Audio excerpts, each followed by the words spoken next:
Yacht Crew, listen up. I know firsthand how limited a vessel's medical insurance can be. This is why you need reliable medical coverage.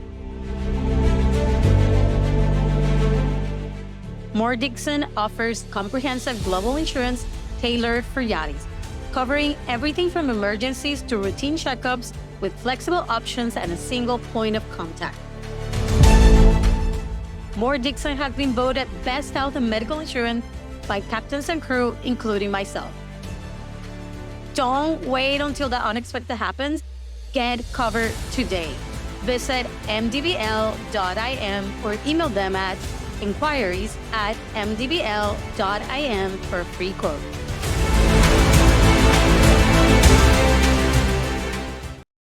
Hi, everyone. Working at sea, as you know, can be fun, but it can also feel isolating, especially when you don't know where to turn for help. Today, we're diving into the support system that you may not even know exists, but absolutely should, and that is the Yacht Crew Help, a 24/7 helpline by ISWAN.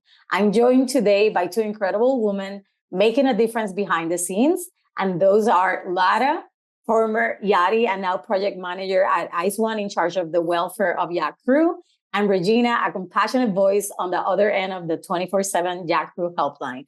Whether you're facing burnout, bullying, legal troubles, or simply need somebody to talk to, Yacht Crew Help is here for you. So this episode is about real talk, real support, and making sure every yachty knows you're never alone out there. Welcome to the show, ladies. Thank you very much, Marién. It's great to be here. Thanks very much for having us today. Hello, Marién. Thank you very much for having us.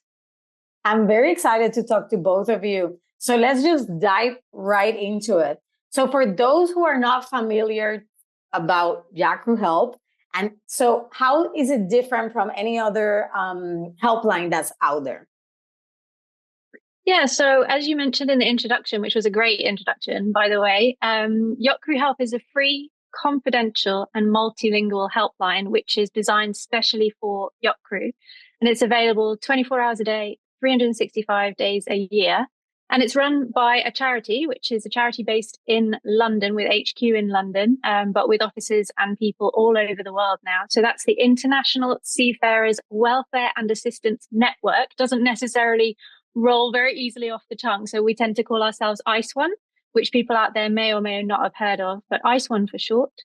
We're a charity working to ensure that seafarers and their families have support and resources to respond to the challenges of life at sea, because as we know, it's a pretty special place to work and it has some pretty special challenges as well. From my point of view personally, I absolutely loved working in the yachting industry. I had some amazing experiences, met some fabulous people, but also came across quite a few difficult situations, sometimes very challenging, both emotionally, physically, sometimes financially as well. There are all kinds of questions around yacht crew welfare, which are now starting to be addressed within the industry, which is a great thing to see. So just to give you a little bit of background as well about how Yacht Crew Help came to be, Yacht Crew Help, well, actually ISWAN has run a helpline for many years called Seafarer Help, which is exactly the same principle. It's a confidential 24-hour helpline that anyone who is a seafarer or who is related to a seafarer, who is the family of a seafarer or a crew member, can contact for any kind of issues, big or small. And in 2018, a piece of research was carried out by ISWAN with some partner organizations as well, looking at the key welfare issues that were being identified by yacht crew, specifically by yacht crew. And it was actually found that not very many yacht crew were contacting Seafarer Help as a helpline. And as part of this research, some very interesting numbers came out of that research in terms of the kind of issues that yacht crew were facing. But it also came out that yacht crew simply weren't identifying themselves as seafarers and therefore not using a service that was called Seafarer Help, which was part of the reason why Yacht Crew Help in itself was created, specifically for yacht crew, addressing the issues that yacht crew face at work and at play and at home nowadays. So Yacht Crew Help was launched in 2020 to respond to some of these needs in the unique and sometimes wonderful, sometimes less wonderful world of yachting. Thank you, Laura, for that information. So I'm kind of wondering, how is ISWAN using the data that you gathered through the helpline to advocate for better working conditions for crew in the private sector? Yeah, what we do at ISWAN is every contact, first of all, and the most important thing to know, if you're contacting the helpline, your contact to us is going to be 100% confidential. It will also be anonymous if you want it to be anonymous. You don't need to tell us your real name. You don't have to tell us the name of the boat you're working for, your management company, anything like that. If you don't want to, you can share as much or as little as you wish. But what we do on the helpline is we gather some data about the types of issues that are raised to us, and we identify trends in that data to say, for example, that, over the space of 12 months, perhaps we see across the helpline an increase in a particular issue being raised to us. And then what we do on the Welfare of Yacht Crew project is we take that data and those insights and those things that yacht crew are telling us that they are facing, and we use them to develop educational resources, to develop programs and campaigns around those issues to start to address them within the industry. And we look for partners within the industry who are experts in those areas or who are working in those areas and who want to improve their own practices as well. And we collaborate with them on those projects. So I can give you an example. It was, I think, a little bit over a year ago. It was identified on the helpline that there had been a real increase in contacts around safety issues when job seeking. So this is for green crew, especially dock walking crew, who were identifying safety issues both online and in person as well. So that could be online scams, that could be people who are being contacted to provide photos of themselves, personal information, all as part of someone who is trying to fraudulently take advantage of them. But it could also be things to do with in-person abuse, bullying, harassment, discrimination, and violence as well. So following that insight from the helpline, the Welfare of Yacht Crew project identified that as a trend and developed a resource which became the Safety Precautions for Job-Seeking Yacht Crew. Again, another name that doesn't really roll off the tongue, but it tells you everything that's in there. That's a free downloadable resource. It's a PDF that's available to anyone on our website on iswan.org.uk. And in that, it's a really comprehensive guide, and it's got loads and loads of really important information in there. It goes from everything to do with setting personal boundaries, identifying what's important to you, what you can accept, what you won't accept, up to and including reporting in case of an incident. Who can you turn to for advice and guidance? How can you report if you choose to report? Also, all to do with the role of MLC, what they're there to do, how to identify an MLC certified recruitment agency. So all kinds of really helpful insights in there for crew. And that was developed directly as a result of insights from the helpline. Thank you. And if you're watching this video and you want to download the safety guide, you can click below the video as the link is there. I was actually part of the collaborating team on that safety guide, and I can testify that it's an amazing resource to have on board for anybody to just be able to grab it and just read through it, because it has anything and everything about safety that is needed to know when you're either looking for a job or you're already in the job actually, and something not ideal happens. So let's redirect the conversation and let's talk about what actually happens when a crew member reaches out. What can they actually expect from the helpline? Yes, so when the crew contacts the helpline, I want to say that we work as a team. We are 12 people speaking different languages, so the crew can always speak in their native tongue. And we evaluate the emotional state of the person contacting the helpline and the problems the person is facing. And we are trying to support the person in further steps. It's important to provide non-judgmental space to explore all options and decide, and the person will decide themselves what they want to do. We will provide advice depending on location, on nationality, and the recruitment status of the person, the flag state of the vessel, and we'll advise what authorities the person can approach. And what are some of the most common issues that crew brings to the helpline? We do see trends year on year in our data in terms of the most common issues and also the increasing issues that are being brought to the helpline. The two biggest areas where we do see almost every year a year on year increase are, first of all, in mental health and well-being, and second of all, in employment and contractual issues. Now, what we've done recently at Yacht Crew Help over the last few months is we've actually brought in we're calling it a new taxonomy, which is essentially a new way of breaking down the information and the insights that we gather. This is going to allow us, and is already allowing us, to make those, identify those trends as something a little bit more specific. So, for example, under mental health and well-being, it's going to allow us to break that down into different categories. Is it more related to stress? Are those issues related to stress also associated with something else? Because quite often what we do see on the helpline, whilst we're able to identify these general trends, is that often it's not as simple as somebody just calling up and saying, well, hi, I'm stressed. It's often very much accumulation of a whole series of things that might be going on. It might be an unhappy situation with another crew member on board that's also related to an employment issue that's now causing symptoms of stress. So that new taxonomy is helping us to better identify and therefore better respond to the requirements and to the issues that yacht crew are telling us that they're facing. So as you mentioned, the yachting can be very stressful and isolating, especially for new crew members. It's a whole new world.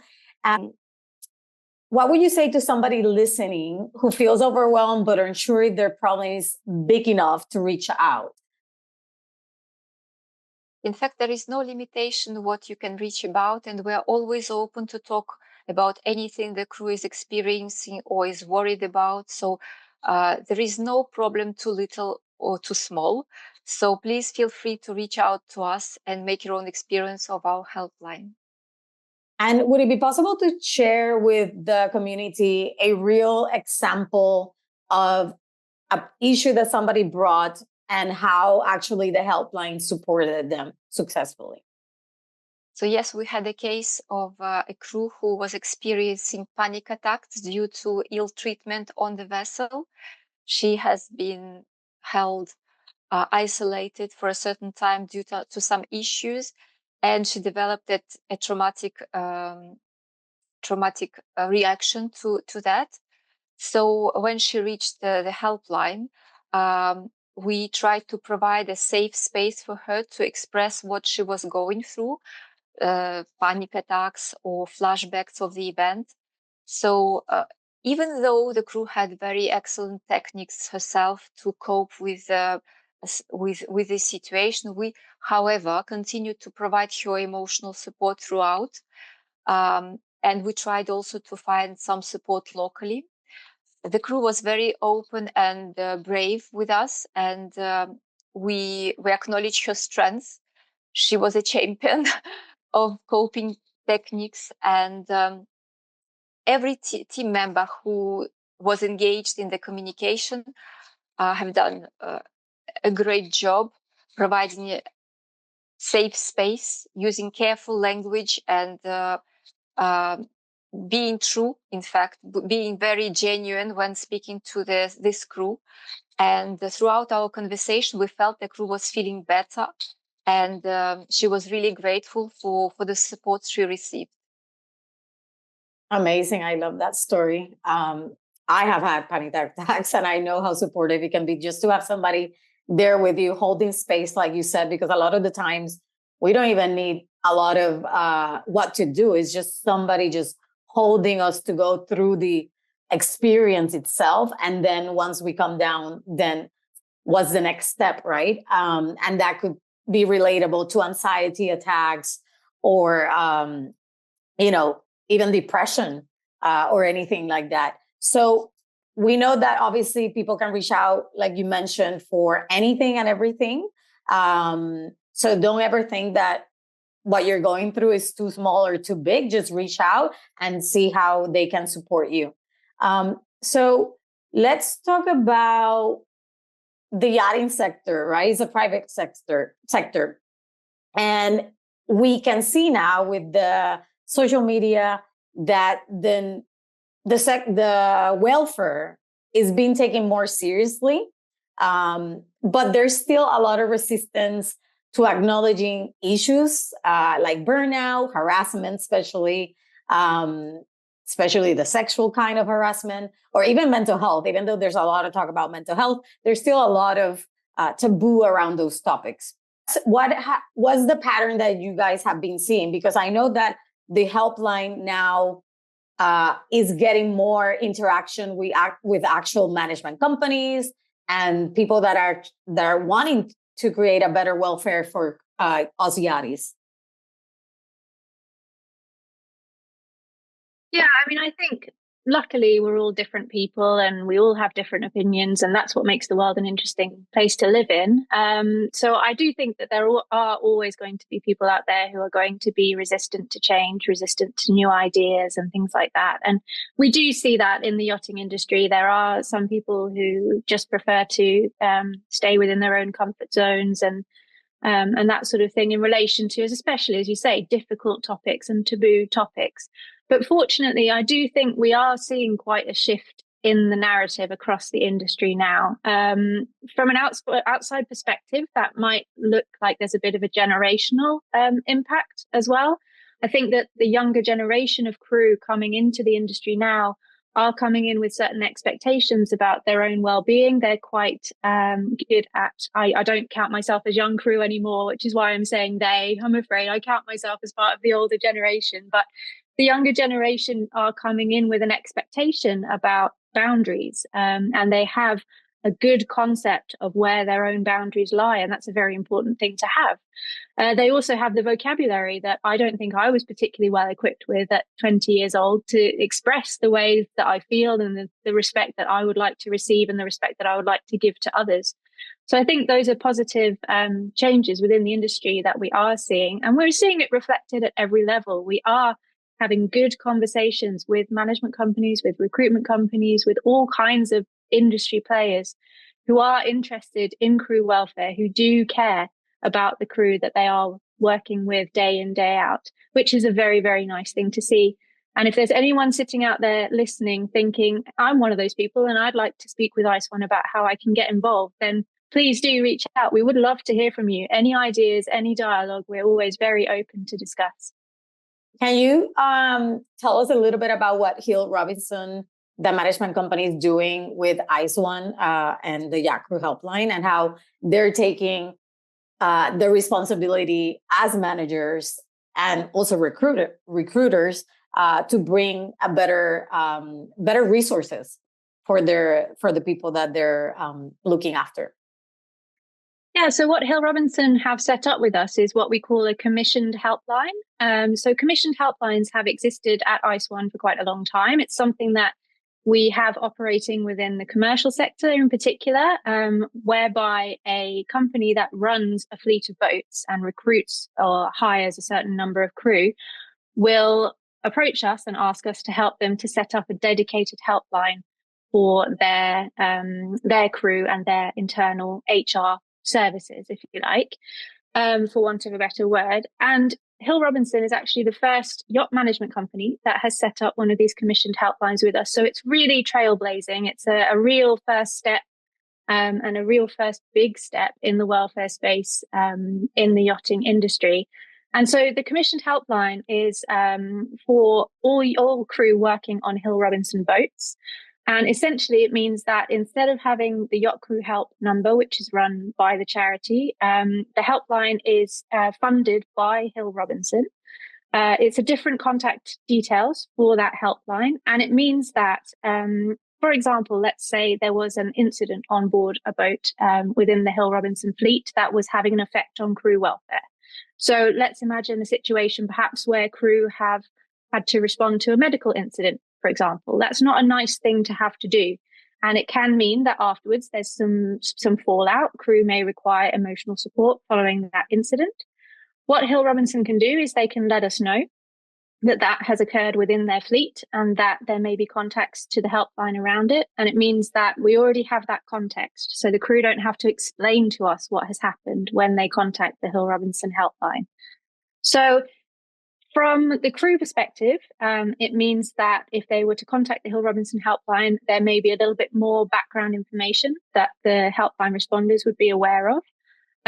From the management company perspective, what they get back from that essentially is very similar to what we were discussing earlier. Again, it remains an anonymous service, so we're not going to call up and say, hey, we just got a call from Jane on Motor Yacht, whatever, and she told us this. Absolutely doesn't work like that. It's completely confidential, but we do carry on identifying these trends in the data. So if we were to notice that there was a significant increase in contacts to the line about a particular issue, we can then approach the management company and say, well, we've identified this from your commissioned helpline. Do you want to now work on this within your own welfare policies? And then from ISWAN's point of view as well, having that helpline, which is commissioned by a management company, takes a little bit of the pressure off from the charity sponsored and charity funded helpline that is Yacht Crew Help, which is there for everybody. You don't have to be employed on a boat to call Yacht Crew Help. I hope that makes sense. It does. Thank you so much for all that information. So what can other captains, managers, head of department can do to encourage the use of resources like Yacht Crew Help? From experience, in fact, we have a number of people from top ranks that were calling the helpline to provide support to their team members. And I think normalizing the use of helpline by the top ranks can set an example for other people to reach to the helpline, because nobody is immune to fatigue, nobody is immune to stress, and it's normal to seek help if you need to, and especially in such stressful environment as yachting. So how can the captains, the manager, the head of departments can actually take action in bringing these resources, which is the knowledge of and normalizing that there's a helpline and that is okay to reach out when needed?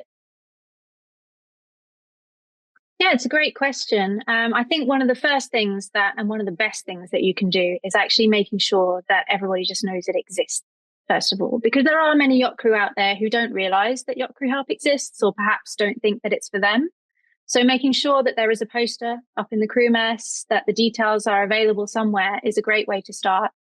I also think that there's all kinds of ways that we can build welfare into our daily routines, and we can make sure that there is a safe space on board and a safe environment on board where crew feel that they are able to discuss welfare issues, to have an open door policy, all of these kind of things that contribute to creating an environment where people feel that they can be open and honest.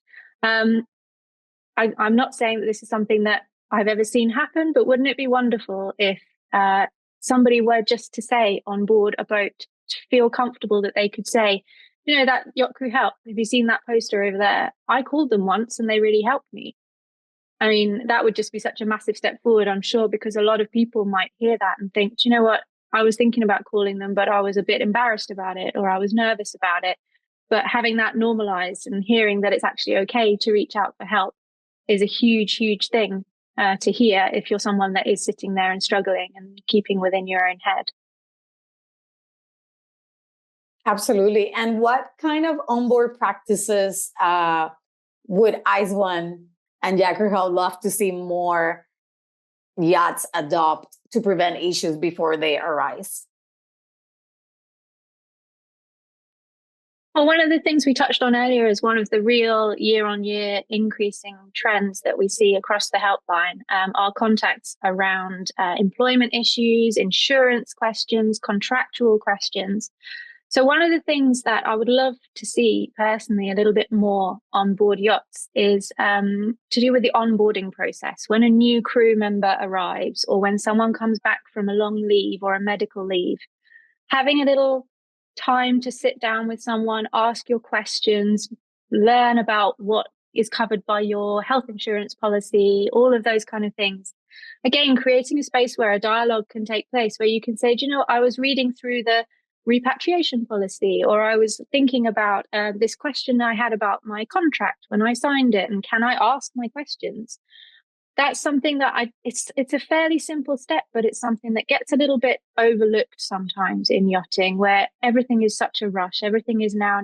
Sometimes, you know, you'll be hopping on board and the boat will be leaving and you get thrown straight into your tasks. And I think just taking that little bit of time to make sure that whatever people have going on in their mind, they're able to raise it to somebody on board. And even if that person on board can't answer the question, if they can then say, do you know what, I'll go away and I'll find out, or I can put you in touch with someone that can help you, then that would already be a great thing to see. I mean, there's a lot to be changed. I still hear a lot of people not getting contracts. So it's a massive undertake that we're wanting to improve. But I think every little thing does help. And just look at the vessel that you're in. How can we make it better? And then just make that change on that vessel, because usually the change that you make will stick around, if it's a positive one. So even if you move from the vessel, the next people will have now that one thing that is going to be supportive for them. So for any crew member listening right now who might be silently struggling, what would you want them to hear from you today? I would say don't wait until it's too unbearable. Dial our number, send us a message, because we're here, we're always available, and we want to help you. And what's the easiest way to reach out to Yacht Crew Help?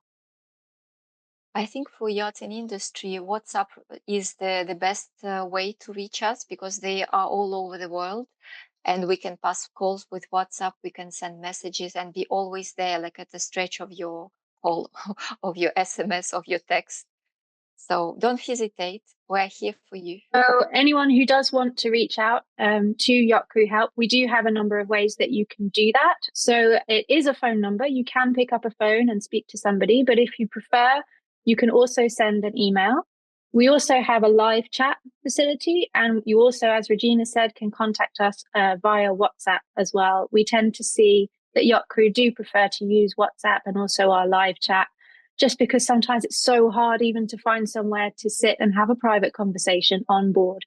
So do be aware that all of those different tools are available to you, and whichever one you feel most comfortable using, whichever one you're the happiest with, we will be there at the end of that contact. So please do reach out to us. And I think that Marién will share the web link under this podcast so that you can just click on the link and have a look if that's something that you feel that you want to do. Absolutely. All the links are down below, the numbers and everything. So if you need help, or maybe somebody else needs help, just copy paste and put it on the crew mess. I think it's important, if you're watching this episode, doesn't matter if you're a junior crew member, a captain, a management, print out the information and share it with others. Well, ladies, thank you so much for the information and for all the amazing resources and tools that you and the team of ISWAN is supporting us with. And I'm just so happy. I thought, I started yachting in 2006, and I would have never thought that this conversation was going to be ever possible. If you would tell me there's going to be a helpline, I wouldn't have believed you. And now 2025, almost 20 years later, it's happening. And I'm actually, being able to see it and to actually support it.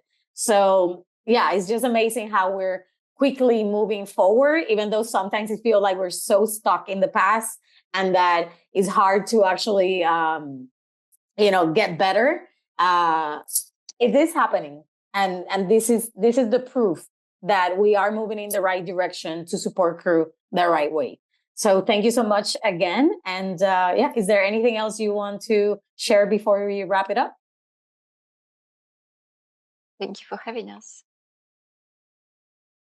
You're very Marién, welcome. thank you. Yeah, thank you so much for having us. This has been a really, really interesting discussion. And it's also so nice to hear your own enthusiasm and to hear that message about how far you personally have seen these things developing over time.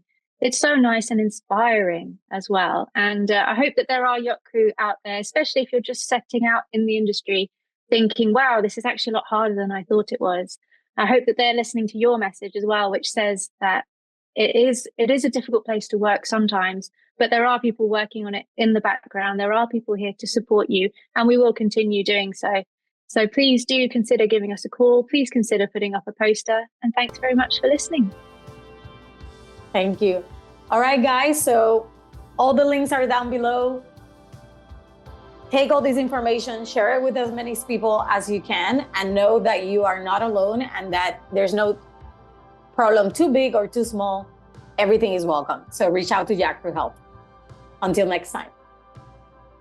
If you find today's discussion eye-opening and helpful, don't forget to subscribe and share. We would love to hear your thoughts on this topic, so reach out to us on social media via Yachting International Radio or Yachts Mermaids. Let's continue the conversation.